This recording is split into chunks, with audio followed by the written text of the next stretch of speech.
ओम नमो भगवते वासुदेवाय। स्वागत है आप सभी का श्रीमद् भागवत पुराण की कथा में।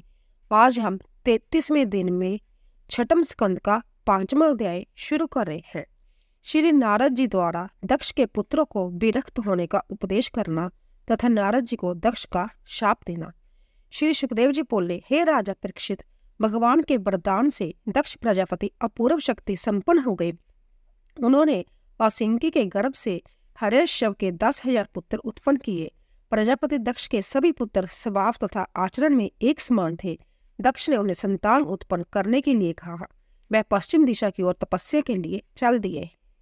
उन्होंने सिंधु नदी के संगम पर नारायण सर नामक तीर्थ में महान तपस्या की। एक समय देव ऋषि नारद उधर आ निकले और उन्होंने कहा, अरे हरेशवो, तुम लोग बड़े मूर्ख हो। जब तुम लोगों ने पृथ्वी का आदि अंत नहीं देखा, तब सृष्टि की उत्पत्ति कैसे करोगे? तुम्हें पता नहीं है, एक ऐसा देश है जिसमें एक ही पुरुष निवास करता है, एक ही बिल है जिससे बाहर निकलने का कोई मार्ग नहीं है। एक ऐसी स्त्री है जो अनेक रूप धारण करती है। एक पुरुष ऐसा है जिसकी स्त्री व्यभिचारिणी है। एक नदी ऐसी है जो आगे पीछे दोनों ओर बहती है। एक विचित्र घर जो 25 पदार्थों से निर्मित है। एक हंस ऐसा है जिसकी विचित्र कहानी है। एक चक्कर ऐसा है जो सब वज्र के समान है। अरे मूर्खो, जब तक तुमने उसे नहीं देखा तब तक तुम सृष्टि नहीं रच सकते।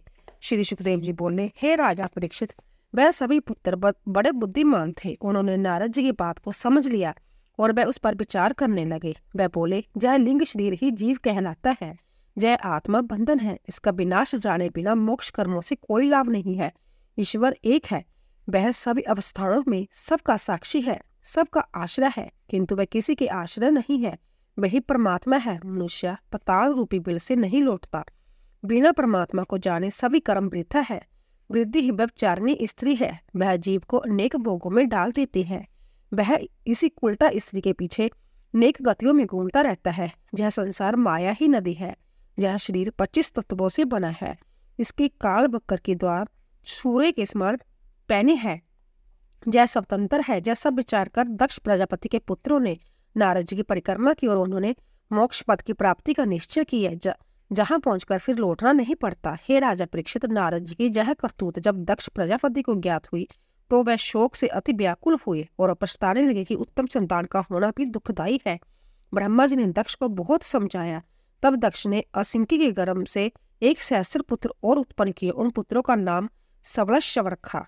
वह भी तपस्या के लिए उसी नारायण सरोवर पर गए। उन्होंने परब्रह्मा से भूख कर कठोर तप किया। उन्होंने जल पीकर जीवन धारण किया। उन्होंने ओम नमो नारायण पुरुषाय महात्माय विशुद्ध सत्व विष्णाय महाहसाय दिमि इस मंत्र का जप किया।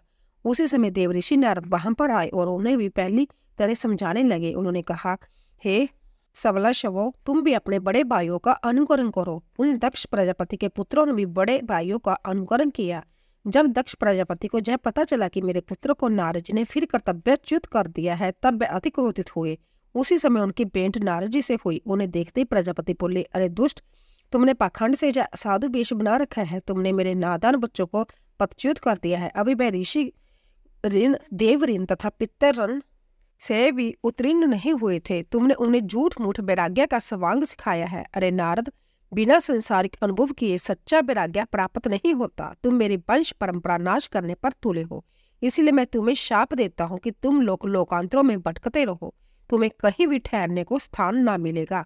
श्री सुखदेव जी बोले, हे राजा परीक्षित, संत श्रोमणी भगवान नारद ने बहुत अच्छा कहकर दक्ष प्रजापति का श्राप श्रद्धार्य किया। संत जन उन्हें ही कहते हैं जो दूसरों से कभी बदला नहीं लेते और उनकी बुराई को सह लेते हैं। 6वां अध्याय, दक्ष प्रजापति की कन्याओं के वंश की कथा। कन्या 60 दक्ष प्रगटाई, जिनकी संतति है जगमाही। देवन के संग कीने बेवाहू, फैला जग में अमृत उछाहू। श्री सुखदेव जी बोले, हे राजा परीक्षित, अब मैं तुम्हें दक्ष प्रजापति के 60 कन्याओं के वंश का वर्णन सुनाता हूँ। उसे ध्यानपूर्वक सुनो। दक्ष प्रजापति ने अपनी 10 कन्याएं धर्म को ब्याह दी, 13 कन्याएं कच्छप जी को ब्याह दी, 27 कन्याएं चंद्रमा को ब्याह दी, 2 वृत्त को ब्याह दी, 2 अंगिरा को ब्याह दी, 2 कन्याएं कृषशप को और 4 कन्याएं भी कच्छप जी को ही दे दी। इन्हीं कन्याओं के वंश से सारी त्रिलोकी बढ़ गई थी। धर्म की 10 पत्नियों के नाम बानु, लंबा, कुमकुम, जावी, विश्वा, सांध्या, मुरवंती, बसु, मुहूर्ता तथा संकल्पा थे। बानु का पुत्र देव ऋषभ था। तथा देवरेशम का पुत्र इंद्रसेन था। दक्ष कन्या लांबा का पुत्र विदोत तथा विदोत के पुत्र मेघगण थे। कुमकुम का पुत्र संकट तथा संकट का पुत्र किंकट और किंकट के पुत्र अभिमानी देवता थे। दक्ष कन्या जाबी के पुत्र स्वर्ग तथा स्वर्ग का पुत्र नंदी था। विश्वा के विषवदेव पुत्र था। उसके आगे कोई संतान न थी। दक्ष कन्या साध्याकन तथा साध्याकन के पुत्र का नाम अर्थ सिद्धि था। मरुवंती के पुत्र का नाम मरुवान तथा जयंत थे। जयंत को उपेंद्र भी कहते हैं। मुहूर्ता के पुत्र मुहूर्त के अभिमानी देवता थे। संकल्प का पुत्र संकल्प तथा संकल्प का पुत्र काम था। वसु के पुत्र आवसु थे। उनके नाम द्रोण प्रांतरूप अर्क अग्नि द्रोण वसु विपावसु उन वसुओं के भी पुत्र उत्पन्न हुए। द्रोण वसु की स्त्री अभिमति के गर्भ से हर्ष शोक व्यय आदि उत्पन्न हुए। प्राण की भार्या ऊर्ज सवती के गर्भ से सह आजु प्रजोवन 3 पुत्र उत्पन्न हुए। ध्रुव वसु के नागों के अभिमानी देवता उत्पन्न हुए। अर्क वसु की पत्नी द्वारा से द्रवणिक नाम के पुत्र हुए। अग्नि के कृतिका के पुत्र सकंद हुए। दोष की स्त्री से शिशुमार उत्पन्न हुआ। वसु की स्त्री से विश्वकर्मा भी उत्पन्न हुए। विश्वकर्मा के पुत्र चाक्षुष मनु उत्पन्न हुए। चाक्षुष के विश्वदेव तथा साध्यागन पुत्र थे। विपावसु के व्युष्ट रोचिस तथा आतप 3 पुत्र उत्पन्न हुए। आतप के दिवस पुत्र था जो सब जगत को कार्य में लगाता रहता। हे राजन, मृत के 12 दक्ष पुत्री स्वरूपा के गर्भ से करोड़ों रुद्रगण उत्पन्न हुए, जिनमें 11 रुद्रगण मुख्य है। अंगिरा की पत्नी सवदा से पितृगण उत्पन्न हुए तथा दूसरी पत्नी सती से अर्थवांगी रस वेद ही पुत्र के रूप में उत्पन्न हुआ। कृषाशव की पत्नी अर्मी के गर्भ से ध्रुमकेश तथा देशना से वेदशिरा देवल व्यून तथा मनु उत्पन्न हुए। कच्छप जी के 4 पत्नियां कद्रु बिनता पतंगी तथा जामनी से शलभ, पतंगी से पतंगे, बिनता से गरुड़, अरुड़ तथा कद्रु से सर्प उत्पन्न हुए। हे राजन, चंद्रमा की 27 स्त्रियां 27 नक्षत्र थे, उनके कोई संतान नहीं हुई। कच्छप जी की अन्य 13 स्त्रियों की संतान ने सुनो। कच्छप जी की स्त्री तिमी के जल जीव उत्पन्न हुए। सरया के बाघ इत्यादि उत्पन्न हुए। सुरभि के गाय भैंस इत्यादि उत्पन्न हुए। ताम्रा के बाक्ष पक्षी इत्यादि उत्पन्न हुए। जूनी के गर्भ से अप्सराएं उत्पन्न हुई। क्रोधवशा से बिच्छू आदि उत्पन्न हुए। ईला से वृक्ष लता आदि उत्पन्न हुए। सुरसा से राक्षस उत्पन्न हुए।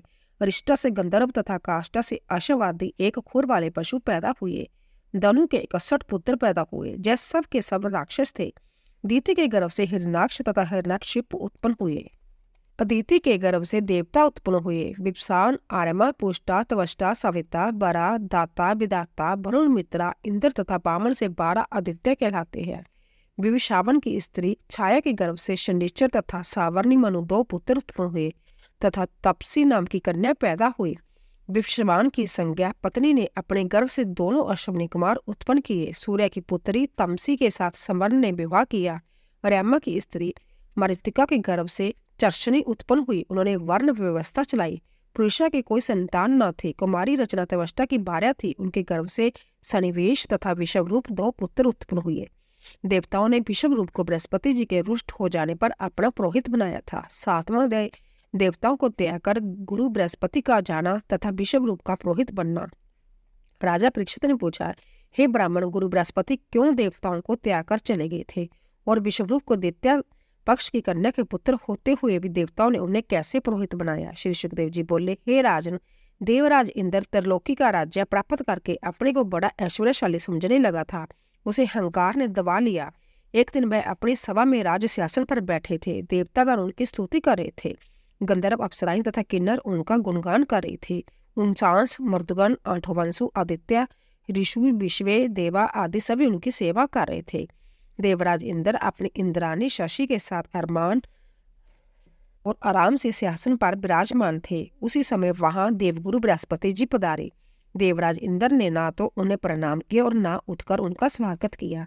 यह देखकर बृहस्पति जी उसी क्षण समझ गए कि अब देवराज को ऐश्वर्य का मद छा गया है। वह तुरंत ही उल्टे पैर वहां से चले आए और अपनी जोग माया से अंतर्धान हो गए। जब देवराज इंद्र को कुछ होश आया तो वह अपने मन में अति पछताने लगा और अपने को धिक्कारने लगा। जब देवराज इंद्र को यह पता चल गया कि गुरु बृहस्पति जी हमें त्याग कर कहीं चले गए तो वह अति व्याकुल हुए। जब बात दैत्य तथा दानवों के गुरु शुक्राचार्य जी को पता चली तो उन्होंने दैत्य तथा दानवों को देवताओं से अपना बदला लेने का अच्छा अवसर समझकर युद्ध के लिए उत्साहित किया। गुरु शुक्राचार्य जी के उकसाने पर दैत्यों ने देवताओं पर आक्रमण कर दिया। देवतागण दैत्यों से परास्त हो गए। तब देवराज इंद्र व्याकुल होकर ब्रह्मा जी के पास गए और ब्रह्मा जी को गुरु बृहस्पति जी के कहीं चले जाने का कारण कहानी सुनाई। ब्रह्मा जी ने कहा, हे देवराज, यह बड़े दुख का विषय है कि तुम लोगों ने हंकारवश गुरु बृहस्पति जी को रुष्ट कर दिया है। तुम लोग ऐश्वर्य मद में चूर रहते हो। तुमने अपनी अनीति की यह फल पाया है कि आज दैत्यों ने तुम्हें हराकर तुम्हारी सब संपत्ति छीन ली। पहले के दैत्य दानव भी गुरु शुक्राचार्य को अपमानित करने के कारण निर्बल तथा हतभाग्य हो गए थे, किंतु उन्होंने अन्याय विनय से उन्हें मना लिया और वह अब समृद्धिशाली बने हुए हैं। अब मेरी राय ये है कि तुम त्वष्टा के पुत्र विषवरूप को अपना पुरोहित बनाओ। वह दैत्य वंश की कन्या से उत्पन्न तथा तुम्हारे पुत्र है। तुम लोग उनकी सेवा करो, उनके प्रसन्न होने पर तुम्हारा काम सिद्ध हो जाएगा। श्री सुखदेव जी बोले, हे राजन, ब्रह्मा जी के ऐसे वचन सुनकर देवताओं का चित्त प्रसन्न हुआ और शीघ्र ही विषवरूप ऋषि के आश्रम पर गए। देवताओं ने कहा, हे वत्स, तुम्हारा कल्याण हो। हम एक अति आवश्यक कार्य से तुम्हारे पास आए हैं, तो अवश्य ही हमारी इच्छा पूर्ति करोगे। हे पुत्र, सतपुत्र का कर्तव्य है कि माता पिता की सेवा करे। तुम सतपुत्र हो, हम तुम्हारे पितर हैं। अंत तुम हमारी सेवा रूपी प्रार्थना स्वीकार करो। तुम हमारे पुरोहित स्वीकार करो। देवताओं की ऐसी विनय भरी बातें सुनकर विषवरूप ने देवताओं की पुरोहिती स्वीकार कर ली। मैं बोले, हे देवताओं, यह पुरोहिती अति नीच कर्म है। इसमें तप क्षीण होता है, किंतु आप लोगों की बात भी नहीं टाली जा सकती। अंत मुझे तुम्हारी बात स्वीकार है। श्री सुखदेव जी बोले, हे राजन, विषवरूप बड़े तपस्वी थे। वह देवताओं की प्रवृत्ति करने लगे। उनके प्रभाव से देवताओं ने असुरों पर विजय प्राप्त कर ली। उसका कारण विषवरूप का नारायण कवच का उपदेश ही था। 8वां अध्याय, विषवरूप द्वारा नारायण कवच का देवताओं को उपदेश करना। राजा परीक्षित बोले, हे देव, वह नारायण कवच मुझे भी सुनाइए जिसके प्रभाव से देवराज इंद्र ने असुरों पर विजय प्राप्त की थी। श्री सुखदेव जी बोले, हे परीक्षित, जब विषवरूप देवताओं के पुरोहित बन गए थे तब उन्होंने असुरों पर विजय प्राप्त करने के लिए नारायण कवच का उपदेश दिया। विषवरूप बोले, हे देवराज, विपत्ति काल में तथा किसी प्रकार का व्यय उपस्थित होने पर नारायण कवच को धारण करना चाहिए। उसकी विधि इस प्रकार है। प्रथम हाथ मुंह धोकर पवित्र होवे तथा आचमन करके हाथ में कुश की पवित्री पहने और उत्तर दिशा की ओर मुंह करके बैठे। फिर मौन होकर रहे। ओम नमो नारायण इस अक्षर से ओम आदि 8 अक्षरों का पैरों, घुटनों, जांघों, पेट, हृदय, पक्षस्थल, मुख तथा सिर में क्रमश न्यास करें, अथवा मकार अक्षर से ओंकार पर्यंत विपरीत ढंग से, अर्थात प्रथम सिर, फिर मुख, वक्षस्थल, हृदय, पेट, जांघों, घुटनों तथा पैरों का न्यास करें। फिर ओम नमो भगवते वासुदेवाय 12 अक्षर मंत्र से ओम को आदि करके दाहिनी तर्जनी से बाईं तर्जनी तक दोनों हाथों की उंगलियां तथा दोनों अंगूठों को 2-2 गांठों से न्यास करें। फिर ओम विष्णवे नमः मंत्र के एक एक अक्षर से ओम का हृदय में, बी का ब्रह्मारंध में, प का बाहों में, एन का चोटी में, बे का दोनों नेत्रों में, न का अंग की सब गांठों में अग्न्यास करे। फिर ओम मम अष्टाफट कहकर दिशाओं को बांधे। इस प्रकार वह पुरुष मंत्र से युक्त हो जाता है। फिर भगवान का चिंतन इस प्रकार करे। भगवान नारायण गरुड़ पर अपना चरण रखे है। संपूर्ण सिद्धियां उनकी सेवा कर रही है। वह अपनी अष्टभुजाओं में आजुत धारण किए हुए है। उनके अस्त्र मेरी रक्षा करे। वामन भगवान मेरी पृथ्वी पर रक्षा करे। श्री त्रिविक्रम भगवान मेरी रक्षा आकाश में करे। भगवान नरसिंह दुर्ग जंगल रणभूमि में मेरी रक्षा करे। भगवान ब्रहा मार्ग में मेरी रक्षा करे। परशुराम जी पर्वत पर तथा लक्ष्मण जी के साथ भगवान राम प्रवास में मेरी रक्षा करे। नारायण भगवान मारन मोहन आदि से मेरी रक्षा करे। नर हंकार से तथा दत्तरेयर जोग के बिगड़ों से मुझे बचावे। भगवान कपिलदेव कर्म बंधनों से रक्षा करे। सनातन कुमार कामदेव से मेरी रक्षा करे। है गरीब भगवान मूर्ति आदि को नमस्कार न करने के बिगड़ों को दूर करे। भगवान कच्छप नरकों से मेरी रक्षा करे। धनवंतरी रोग से रक्षा करे। भगवान रेशम देव भयंकर तंतों से रक्षा करे। बलराम जी मनुष्य से रक्षा करे। भगवान शेष सर्पों से रक्षा करे। श्री व्यास जी अज्ञान से रक्षा करे। बुद्धि देव परमात्म से रक्षा करे। कलिक भगवान कलयुग के पापों से रक्षा करे। प्रांत्य काल केशव गदा लेकर रक्षा करे। दिन चढ़े भगवान गोविंद बांसुरी लेकर रक्षा करे। माध्यम में भगवान विष्णु चक्र से रक्षा करे। दोपहर के पश्चात मधुसूदन धनुष से मेरी रक्षा करे। सायंकाल में ब्रह्मा, सूर्यास्त के बाद हर्षिकेश, अर्धरात्रि में भगवान पद्मनामी, रात्रि के पिछले पहर में श्री हरि रक्षा करे। उषा काल में भगवान जनार्दन, सूर्योदय से पूर्व दामोदर रक्षा करे। संध्याओं में भगवान विश्वेश्वर रक्षा करे। भगवान के सभी अयोध्य मेरी रक्षा करे। इस नारायण कवच को देवराज इंद्र ने धारण करके शत्रुओं का नाश कर दिया। श्री सुखदेव जी बोले, हे राजन, जो पुरुष इस कवच को सुनता है तथा धारण करता है वह व्यय से मुक्त हो जाता है। 9वां अध्याय, विश्व रूप वध मदवा कहना, पुत्र शोक तवष्टा को देना, क्रोधवंत तवष्टा ऋषि आया, बत्रासुर दानव प्रगटाया। श्री सुखदेव जी बोले, हे राजन, विश्व रूप के 3 सिर तथा मुख थे। वह एक मुख से सोम रस पान करता था, दूसरे मुख से मदिरा पान करता था तथा तीसरे मुख से अन्न भक्षण करता था। वह अक्सुर कुल की कन्या से त्वष्टा आदित्य द्वारा उत्पन्न हुआ था। अंत देवताओं की प्रसन्नता के लिए वह प्रत्यक्ष रूप से मंत्र उच्चारण इत्यादि उच्च स्वर से बोलता था, किंतु गुप्त रूप से जग बाग असुरों को भी दे देता था। इस कपट का पता जब देवराज इंद्र को पता चला, तब उन्होंने शीघ्र ही विश्वरूप के 3 सिर तलवार से काट दिए। विश्वरूप के 3 सिरों में से सोमरस पान करने वाला सिर पपीहा तथा मदिरा पीने वाला सिर गोरपा तथा अन्न खाने वाला तितर बनकर उड़ गया। उस ब्रह्महत्या का पाप इंद्र ने 4 भागों में बांट दिया। एक भाग पृथ्वी को दिया तथा जब वरदान दिया कि तेरे खावड़ खूबड़ गड्ढे सवतिया बढ़ते रहेंगे। पाप का दूसरा भाग वृक्षों को दिया, उनके गौण रूप से पाप निकलता है। उन्होंने जब वर दिया कि तुम्हारा कटा हुआ भाग फिर ठीक हो जाएगा। तीसरा भाग स्त्री को दिया, जब मासिक धर्म में राज्य के रूप से बाहर निकलता है। स्त्री ने जब वर प्राप्त किया कि सर्वदा पुरुष का सहवास कर सके, उन्होंने इंद्र का पाप धारण कर लिया। पहले स्त्री केवल ऋतु काल में ही पुरुष से सहवास करती थी, अब उन्हें सर्वदा पुरुष सहवास का वरदान मिल गया। चौथा भाग जल ने ले लिया। जल में फैन के रूप में वह पाप दृष्टि आता है। जल ने जब वरदान प्राप्त किया कि उसकी बुद्धि सदा होती रहेगी। हे राजा परीक्षित, विश्व रूप के मरने पर उसका पिता त्वष्टा अति कुपित हुआ तथा उसने इंद्र को मारने के लिए हवन किया। दक्ष अग्नि से एक प्रबल दैत्य उत्पन्न हुआ, जिसका नाम रंग काला व बाल ताम्र के समान थे। वह एक बाण प्रतिदिन बढ़ता था और नेत्र बड़े डरावने तथा सूर्य के समान चमकीले थे। जब वह नाचने तथा चिल्लाने लगता तब पृथ्वी कांप उठती थी। जब वह जवाई लेकर गुफा के समान अपना मुंह खोलता था तब ऐसा प्रतीत होता था कि मानो आकाश को लील जाएगा। हे राजन, त्वष्टा के उस क्रोधी व तामसी पुत्र ने सारे लोगों को घेर लिया। उसका नाम बत्रासुर था। इंद्र अपने देवताओं को लेकर उस पर टूट पड़ा, किंतु उस अकेले ने ही सारे देवताओं को हरा दिया। तब देवता लोग बत्रासुर के द्वारा सताए जाने पर भगवान की शरण में गए। देवताओं ने अनेक प्रकार से भगवान की प्रार्थना की। तब भगवान पश्चिम दिशा की ओर से प्रकट हुए। देवता लोग भगवान का दर्शन प्राप्त करके उनकी प्रार्थना करने लगे।